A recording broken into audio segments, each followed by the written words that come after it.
My grandfather, Stepan Ivanovich Kalmykov, told me this story 3 days before his death, when he lay in bed, pale, his hands scarred from years of hard labor, his eyes dimmed by a long life. His whole life he'd kept silent about this incident, as if afraid that speaking the words aloud might awaken something better left forgotten forever. But that evening, with a February blizzard raging outside the window, he called me to his bedside, gripped my hand with his dry palm, and began to speak, slowly, with pauses, as if every word came with difficulty. He told me about events that took place back in 1948 in the Ural village of Ust-Igum, which now rests at the bottom of the Kama Reservoir, swallowed by water, along with all its secrets.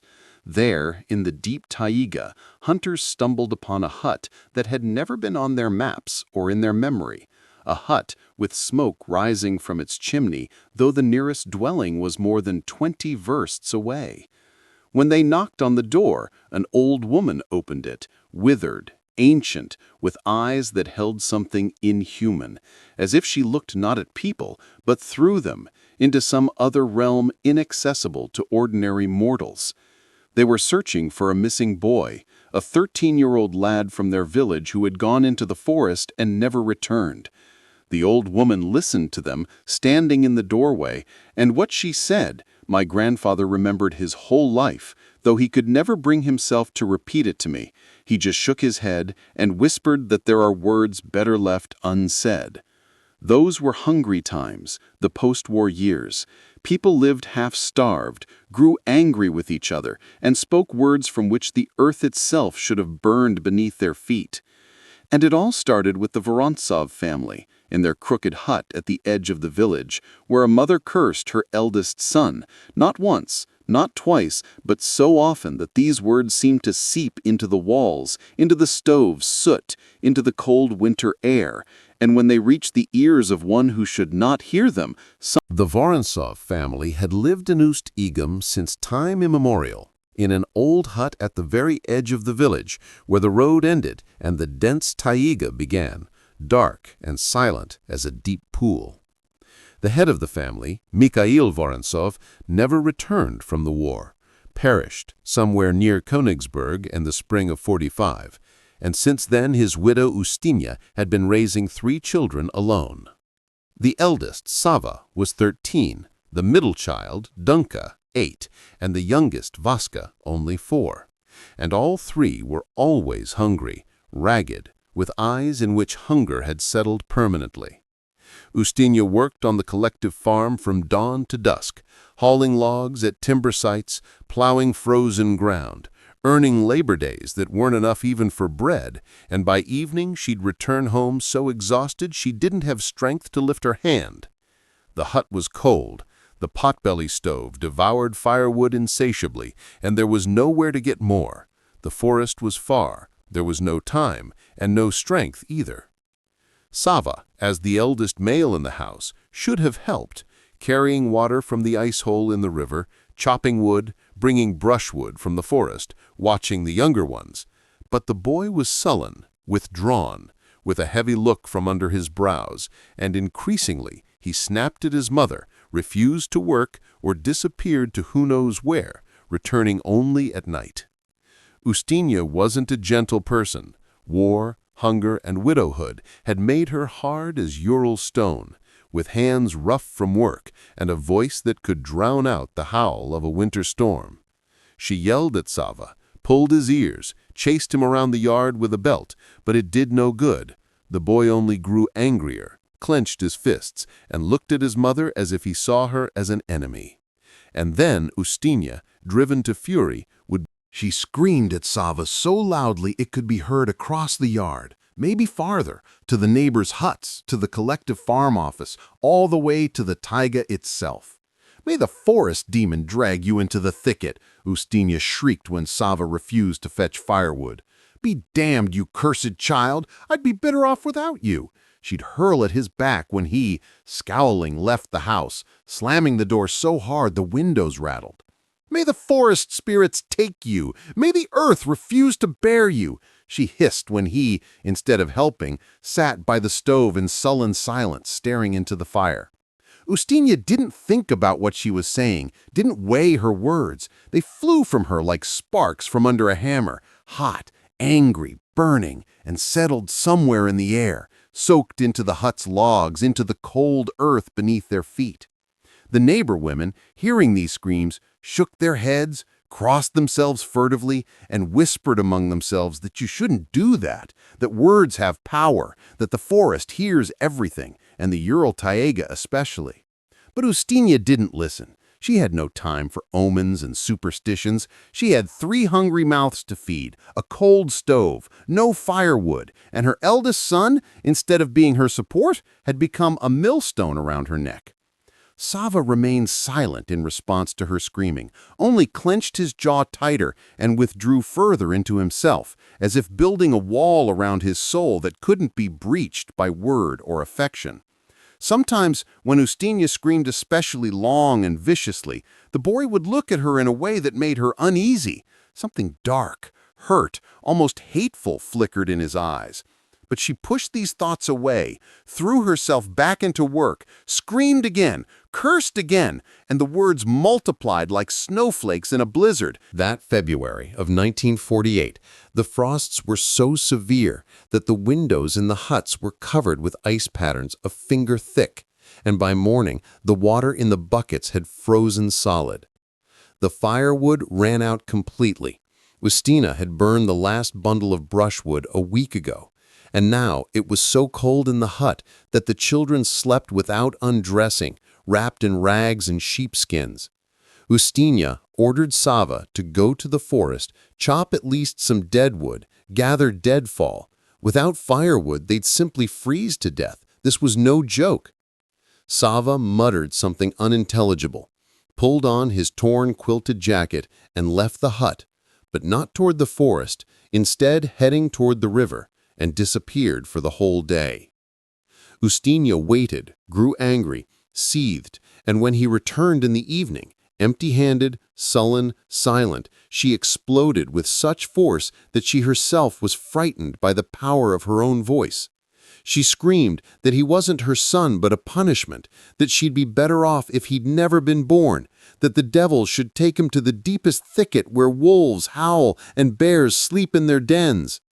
Sava stood in the middle of the hut, head down, fists clenched, and was silent. Only his lips moved, as if he was whispering something to himself, his own words that his mother couldn't hear. Ustinya, exhausted from screaming, waved her hand at him and ordered him to get out of her sight, down to the cellar, so she wouldn't have to see or hear him. Sava silently descended into the cold cellar, where it smelled of rotting potatoes and dampness, and sat there. In the morning, Sava was gone.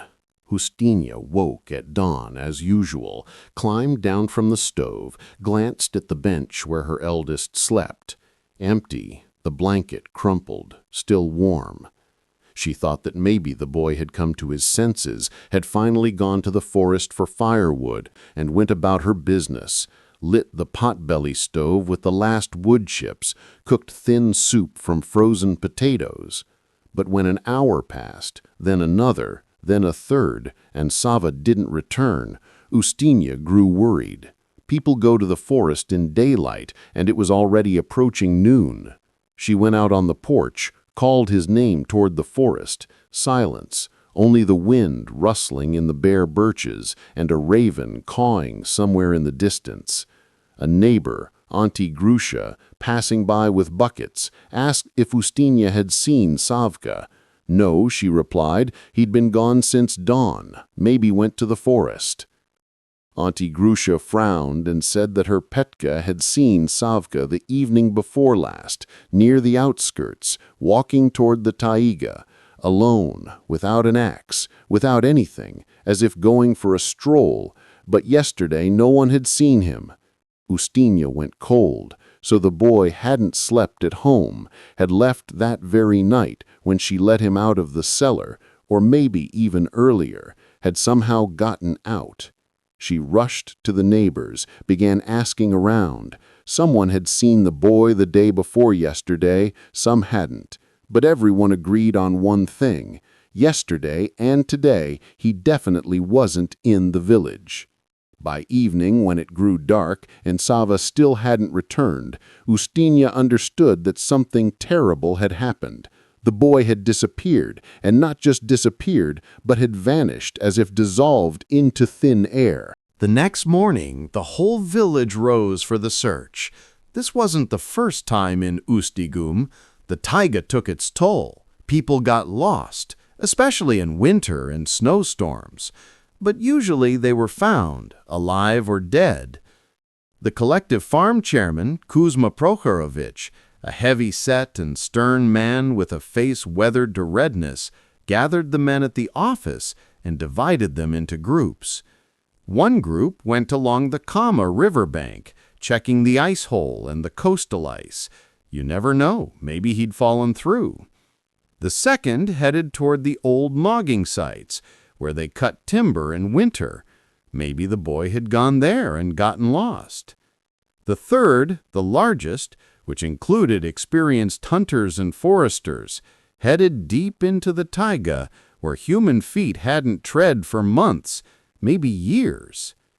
Among the hunters was my grandfather, Stepan Ivanovich, still young then, a strong man of 25, with a good eye and reliable instinct for the forest.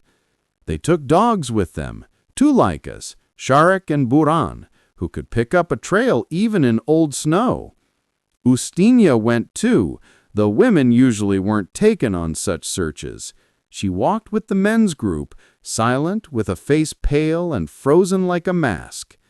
They searched all day, combing through deadfalls, looking into old hunting huts, checking hollows in large trees, ravines where one could. On the third day of searching, the group of hunters that included Grandfather Stepan ventured deeper into the taiga than usual, to places they hadn't gone before, too remote, too far from the village.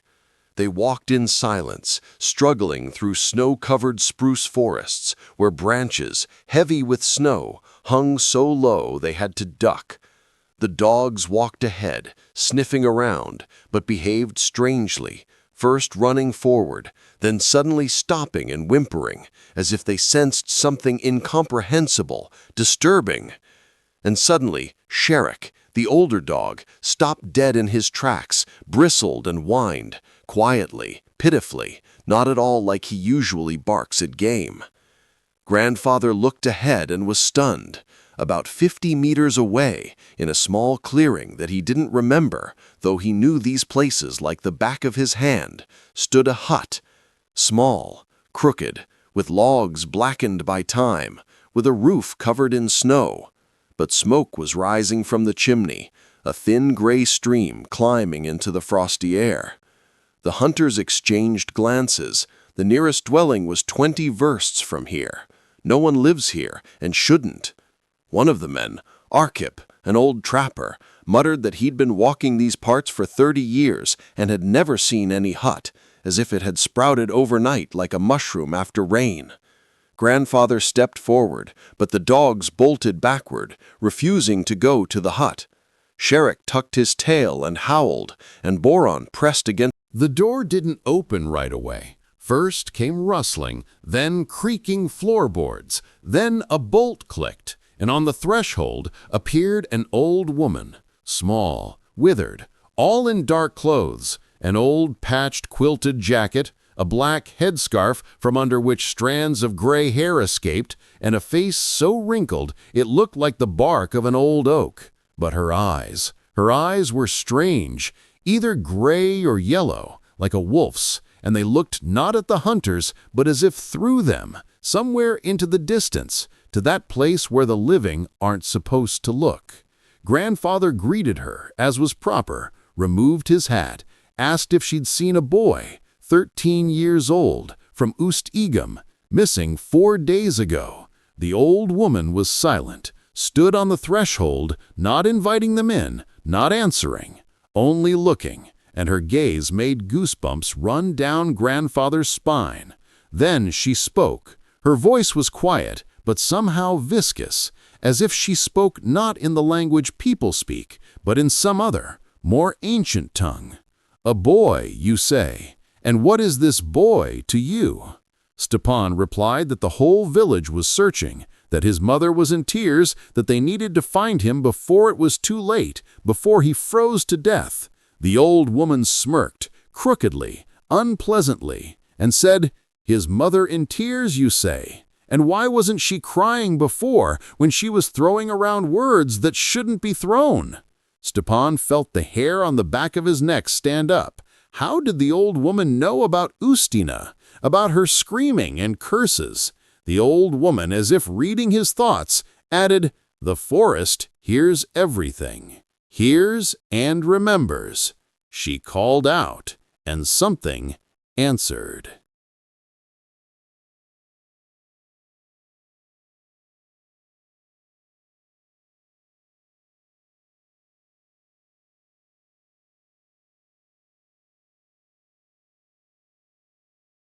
Arkip, standing next to Stepan, a brave man who had seen plenty in the taiga, still couldn't hold back and asked directly, "Is the boy here in the hut?" The old woman looked at him in such a way that he involuntarily stepped back and answered, "And if he is, so what? I take what's owed to me." Stepan tried to look past her shoulder into the hut. There, in the half-darkness, a stove burned. A cast-iron bowl stood on the table. It smelled of smoke and something else, Swedish and strange, but the boy wasn't visible. The old woman stepped forward, blocking the doorway with herself, and said firmly, "Go. Not your business. Let the mother come, we'll talk, but you're outsiders."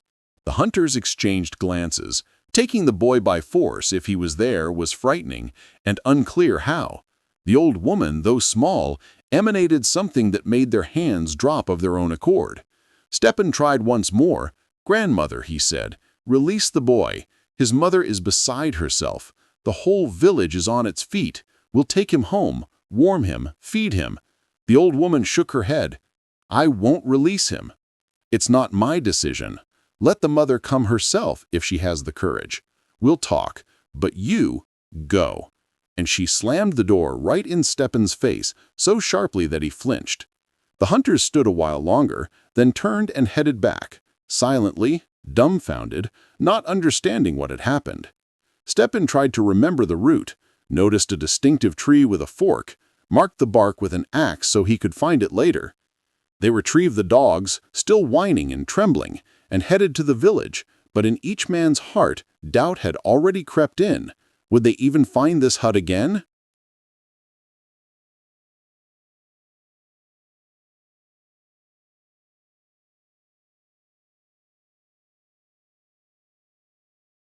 When the hunters returned to Ustigum at dusk, they were met by the whole village. Women, old people, children, everyone crowded around the office, waiting for news.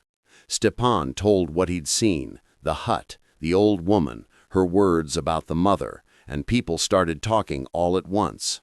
Some said it was the forest demon leading them astray, that spirits live in the taiga who take those who've been cursed.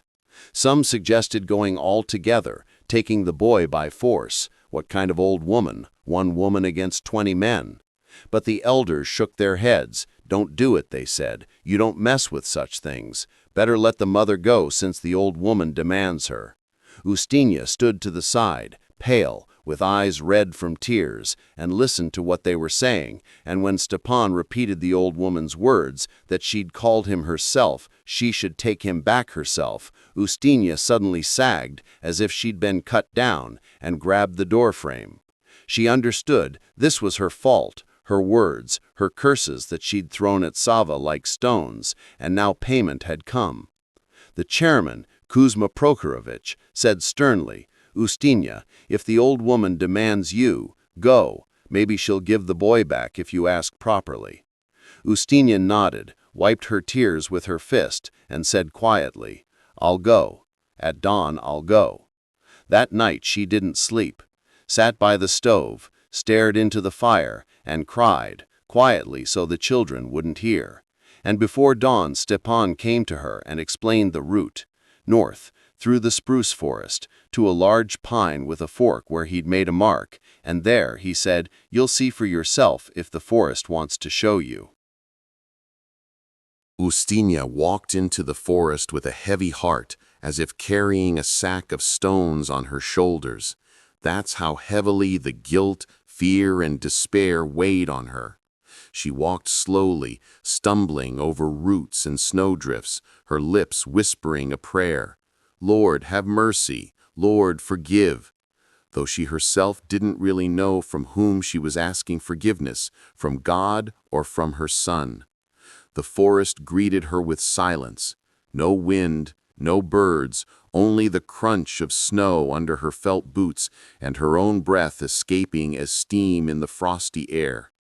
Ustinya reached the mark on the pine, looked ahead, and was stunned. Where, according to Stepan, there should have been a clearing with a hut, there was nothing, only dense thicket, impenetrable spruce forest. She stood confused, then stepped forward, and suddenly the forest seemed to part. Branches moved aside on their own, and before her opened a clearing, and on it that very hut, low, crooked, with smoke from the chimney. Ustinya froze. Her heart pounded so hard it seemed it would jump out of her chest, but she forced herself to go further, step by step through the snow to the porch. She climbed the creaky steps, raised her hand to knock, and the door opened by itself, slowly, with a creak, and from the dark interior of the hut looked out that very old woman. "Ah, you've come," said the old woman, without surprise, as if she'd been waiting. "Well, come in, since you've come. We need to talk." Ustinya crossed the threshold and immediately felt warmth so unnatural for the winter forest, as if in the hut not just a stove was burning, but an invisible fire, hot and ancient. Smells hit her nose, smoke, dried herbs, something sweetish, honey-like, and something else elusive, forest-like, wild. In the corner, barely Inside the hut, it was dim.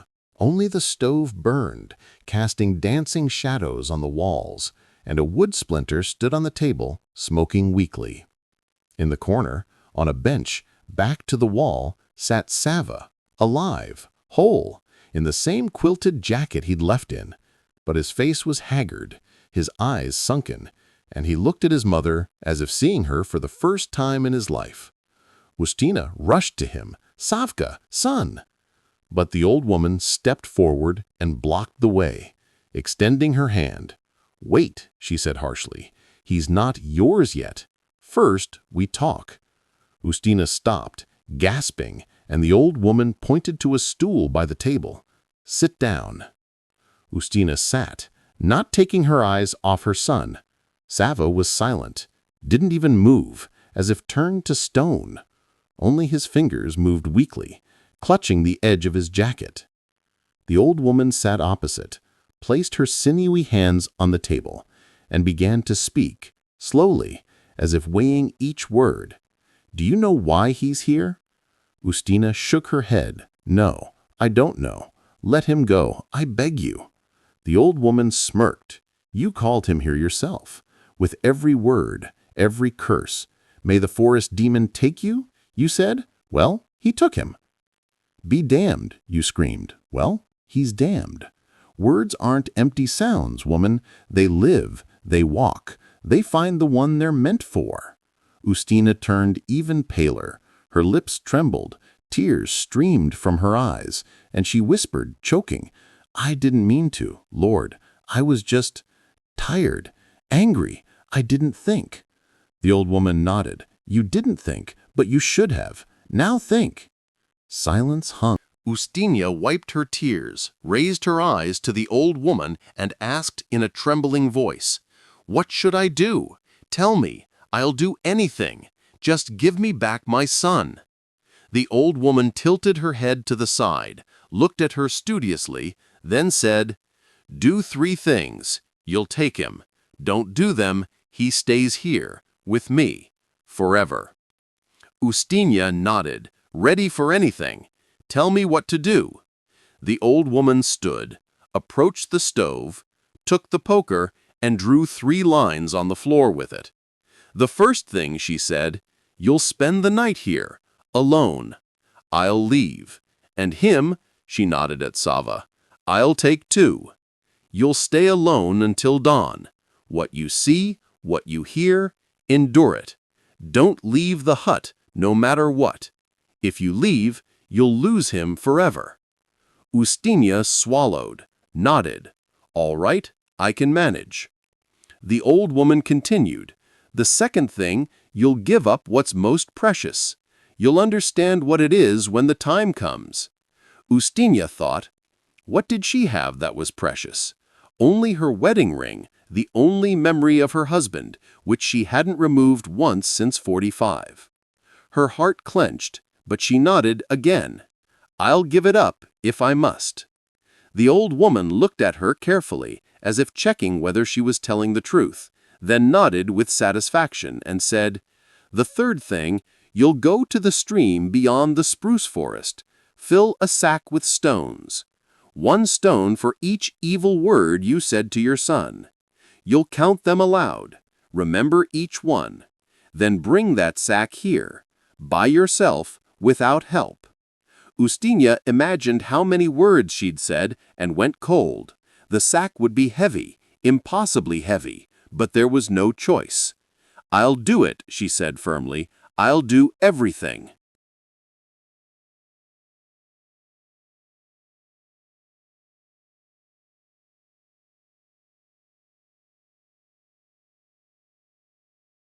The old woman nodded, took Sava by the hand. The boy stood obediently, like a doll, not looking at his mother, and led him to the door. Ustinya jumped up from the stool. "Wait, where are you taking him?" But the old woman turned and looked at her in such a way that Ustinya cut herself off mid-word. "I'll return in the morning, if you endure." The door closed, and Ustinya was left alone in a strange hut in the deep taiga, in complete silence. The first half-hour she just sat on the stool, listening to the silence. Only the stove crackled and the wood splinters smoked. Then sounds began, at first quiet, barely audible, rustling as if someone was scratching outside at the wall. Ustinya tensed, listened. The rustling intensified, crawled along the wall from corner to corner, as if something large with claws was scratching the logs. She jumped up, pressed her back to the stove, staring at the wall. There, in the half-darkness, nothing was visible, but the rustling continued, becoming louder, more insistent. Then came a knock on the door. 3 blows, slow, resonant, and a voice, male, familiar. "Ustya, open up. It's me, Mikhail." Ustinya froze. This was her husband's voice, who died 3 years ago, a voice she remembered down to the last inflection. "Ustya, I'm cold. Let me come home," the voice pleaded pitifully. "Open up, wife." Ustinya took a step toward the door. Ustinya recoiled from the door, covered her ears with her hands, but the howl penetrated through her fingers, through the walls, seemed to penetrate through her very soul. Then the howl subsided, and silence fell, so oppressive that Ustinya would have preferred to hear the screams again. She lowered herself onto the stool, trembling all over, and suddenly heard a new sound. A child's crying, quiet, pitiful, coming from somewhere in the corner of the hut. She raised her head. In the corner, in the shadow, where nothing had been before, stood a small figure, a child, about 3 or 4 years old, in a torn little shirt, barefoot, crying and reaching out to her.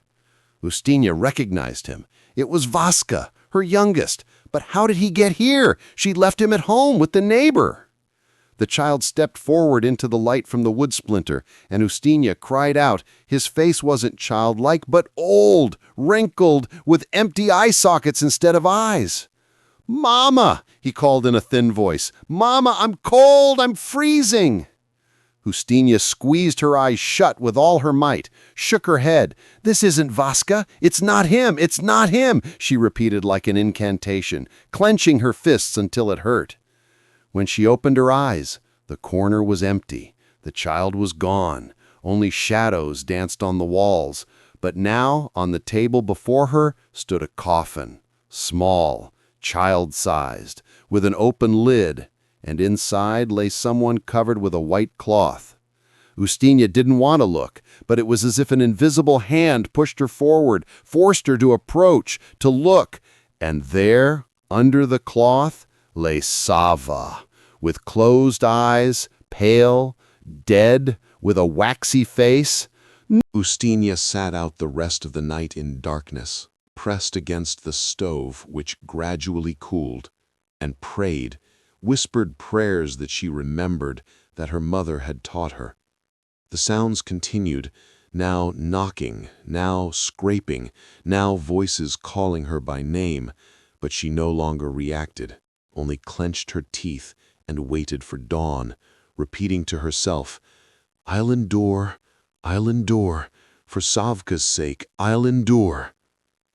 And then, when dawn began to break outside the window with gray, dim February morning light, the sounds stopped all at once, as if cut with a knife. The door opened, and on the threshold appeared the old woman, and behind her, Sava, just as silent and detached. The old woman swept her gaze over the hut, looked at Ustinia sitting by the cold stove with a pale, exhausted face, and smirked. "You endured. You've done the first thing." Ustinia arose on shaking legs, wanted to rush to her son, but the old woman again blocked the way. "Two more things. Don't rush." Ustinia nodded, wiped the cold sweat from her forehead, and asked hoarsely, in a voice grown rough, "What's next?" The old woman approached the table, which again stood in its place, as if it hadn't been overturned, and placed something small on it, wrapped in a rag. "Unwrap it." Ustinia unwrapped it. There lay her wedding ring, that very one she wore without removing. How did you take it?" she whispered, looking at her hand. The ring had disappeared from her finger, though she hadn't. Ustina clutched the ring in her fist. This was all she had left of Mikhail, of their wedding, of that life that was before the war, before hunger, before all this nightmare. She'd worn it for 7 years, not removing it even when her hands swelled from work, when she rubbed her fingers bloody doing laundry. The ring was like part of her, like a memory that couldn't be let go. "Why?" she asked, looking at the old woman. "Why do you need it?" The old woman answered harshly, "Not for me. You need to let it go. You cling to the dead, while the living one," she nodded at Sava, "didn't matter to you. You screamed at him, cursed him, but put your husband on a pedestal. It shouldn't be that way. Let go of the past, you'll get the future." Ustina stood, looking at the ring, and tears flowed down her cheeks. It was so unfair, so painful, but she understood that the old woman was right.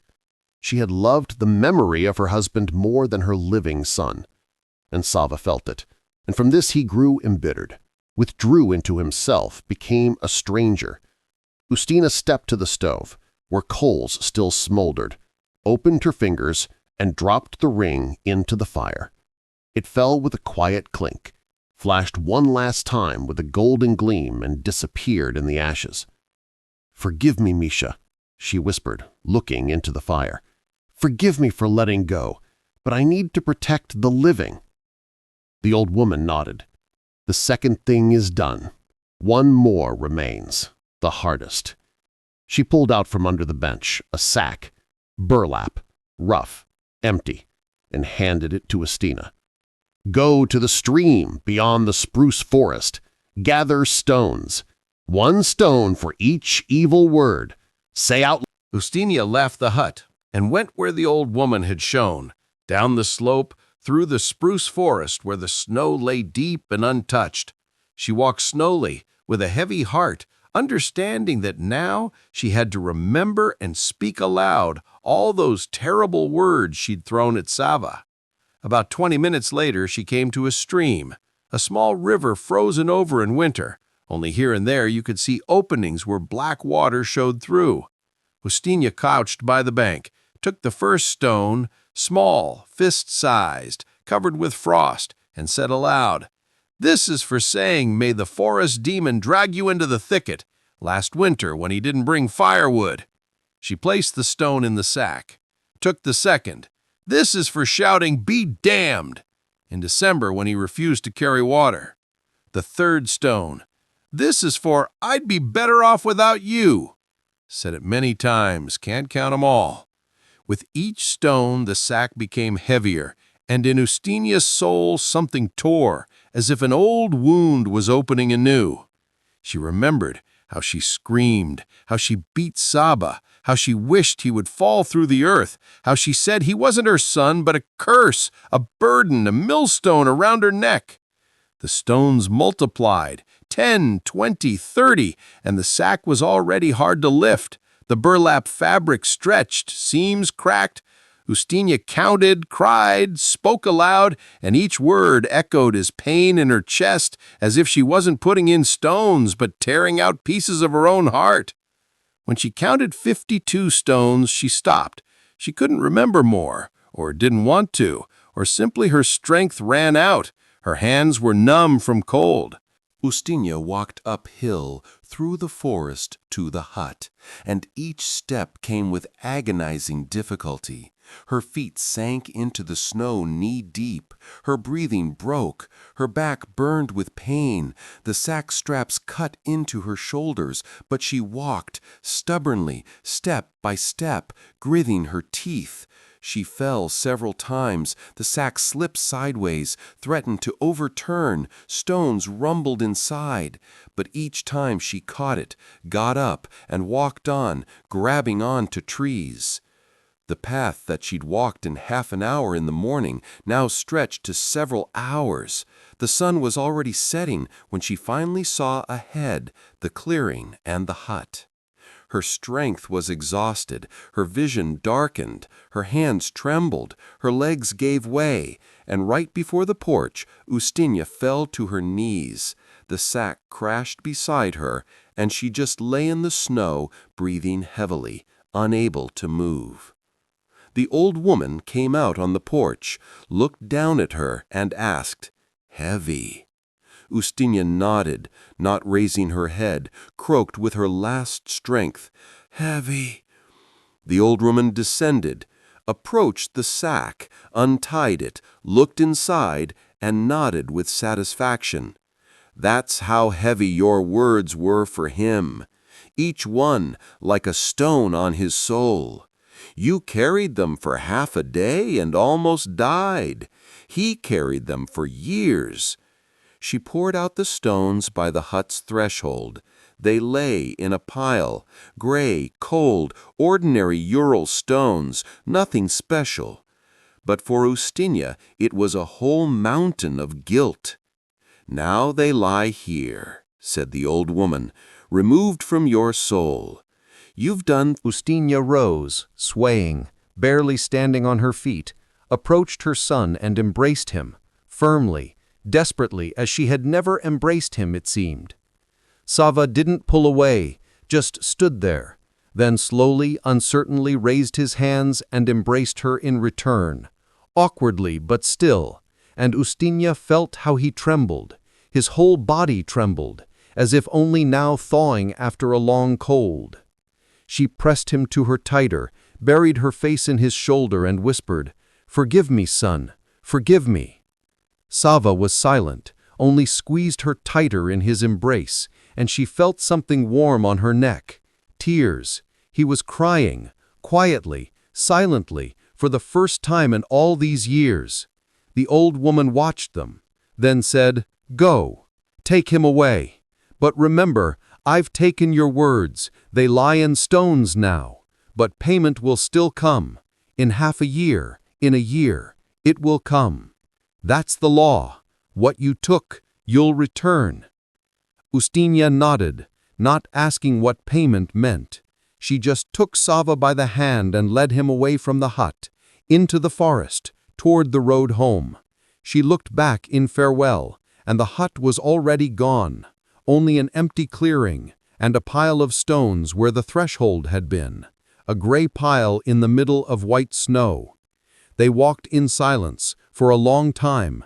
Sava had weakened during those days he'd spent with the old woman, stumbled but walked on his own, didn't complain, only held his mother's hand tightly. Ustinya supported him, and for the first time in many years felt not anger at him, but guilt, burning, heavy guilt for every word spoken, for every scream, for every curse. When they came out to the outskirts of Ust-Igum, they were met by the whole village. People shouted, rejoiced. Auntie Grusha cried and crossed herself. The men clapped Sava on the shoulder, asked where he'd been. Sava was silent, only nodded in response, and in the evening, when they returned to their hut, he lay down on the bench, turned to the wall, and slept until morning without stirring, and Ustinya sat by the stove, watched him, and cried quietly, from relief, from shame, from knowing she'd almost lost him forever.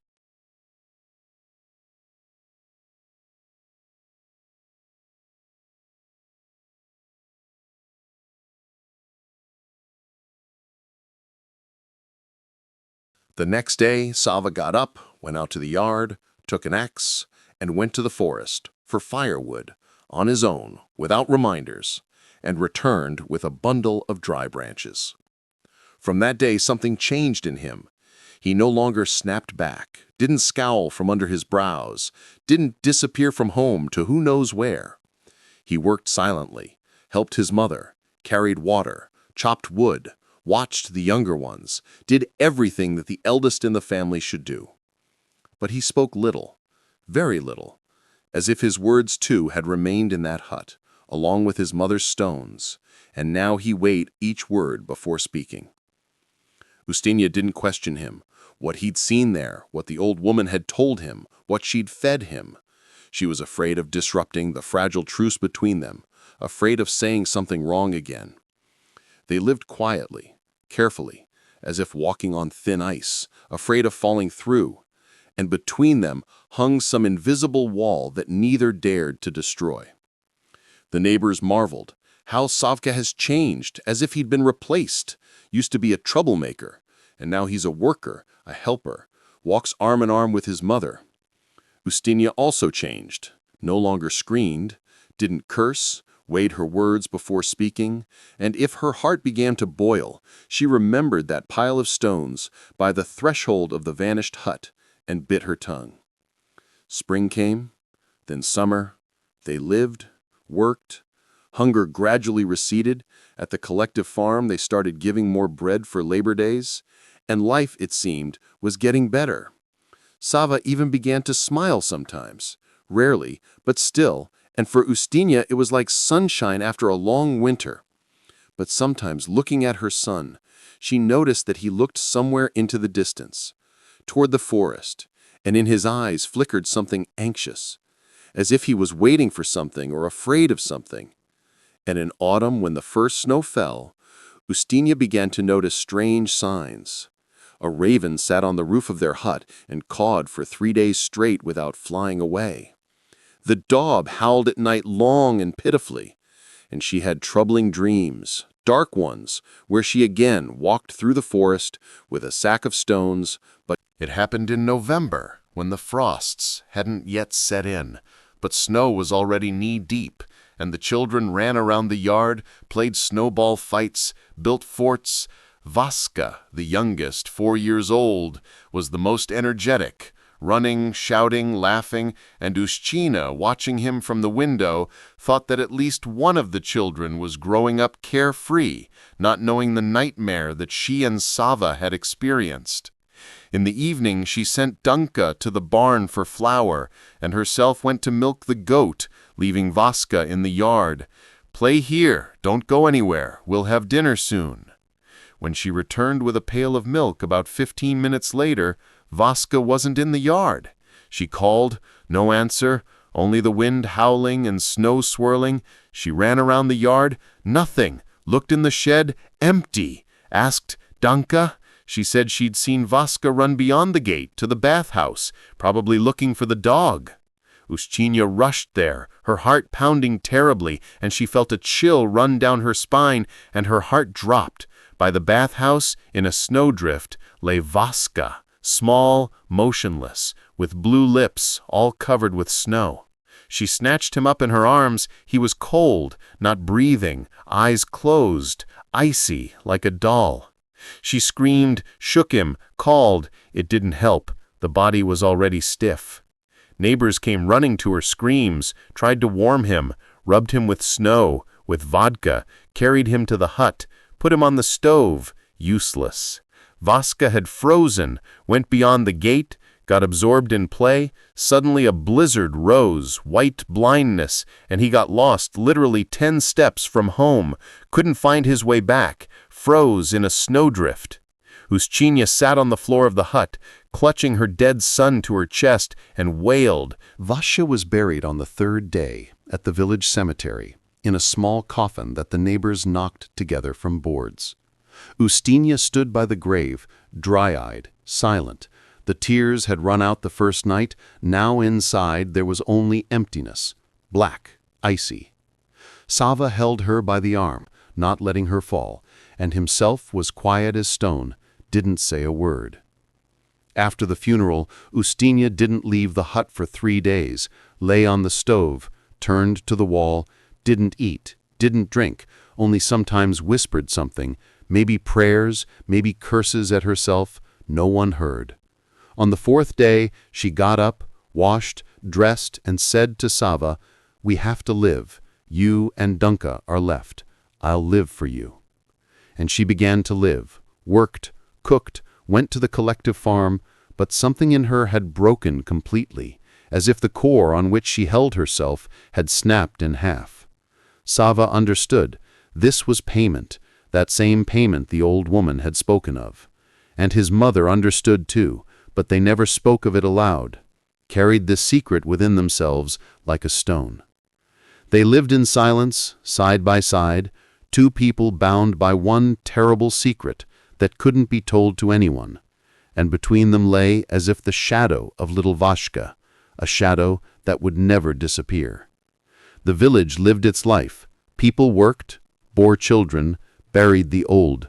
Years passed, and in 55 surveyors came, said they'd be building a reservoir, and Ust-Igum.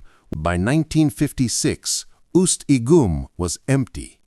People were resettled to neighboring villages and cities. Some went to Perm, some to Solikamsk, some even farther. Ustinya with Sava and Dunka moved to a settlement 30 kilometers away, got a room in a barracks, found work at a factory. Sava, by that time, had grown into a strong, silent worker, later married, had children, but he lived near his mother his whole life, didn't abandon her, remembered. My grandfather, Stepan Ivanovich, also left Ust-Igum, but just before the flooding he returned there, to look one last time, to say goodbye. He walked the empty streets, looked into abandoned huts, reached the place where the Vorontsov house had stood. All that remained was the stove and a crooked shed. Then he went into the forest, to that place where once our group of hunters had found the strange hut. He walked for a long time, searched for the notch he'd made on the pine, found it, but beyond it was only dense forest, no clearing, no hut, as if they'd never existed. Only at the old pine's roots lay a pile of stones, gray, ordinary, but grandfather counted them, and there were exactly 52. He stood there, looked at the stones, crossed himself, and headed back. In 1957, the reservoir was filled. Water came, slowly, inexorably, swallowing houses, streets, the church, the cemetery, everything. Ust-Igum went to the bottom, and with it all its secrets, joys, sorrows, and that terrible story about the cursed boy and the forest old woman.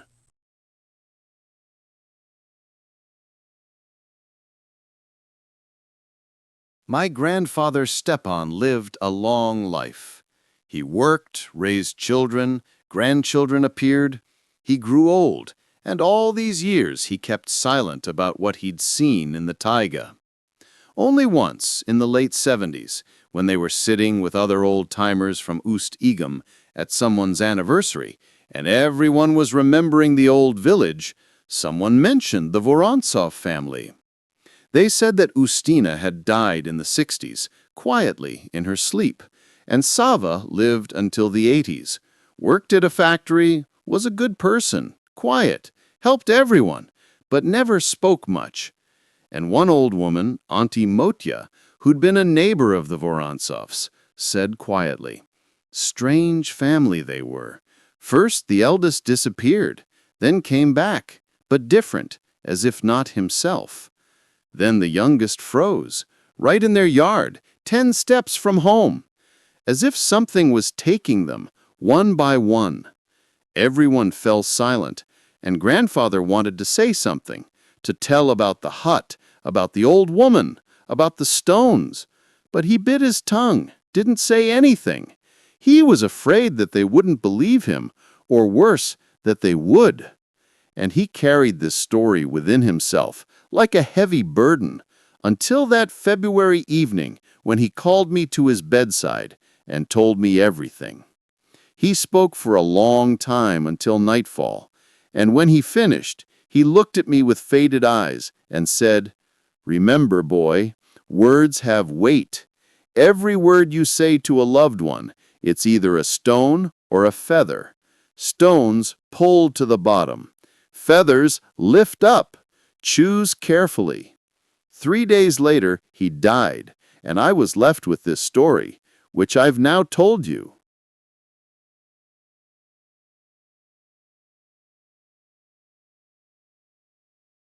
Sometimes, when I drive past the Kama Reservoir, I look at the water, calm, dark, deep, and think about what lies at the bottom. Houses, streets, gardens, cemeteries, a whole world drowned and forgotten. And somewhere there, at the bottom, lies the village of Ust-Igum, and in it, the place where the Vorontsov hut stood, where a mother cursed her son, and the forest heard and answered. I don't know if the old woman's hut is still standing somewhere in the taiga, or if it disappeared like it appeared, suddenly, without a trace.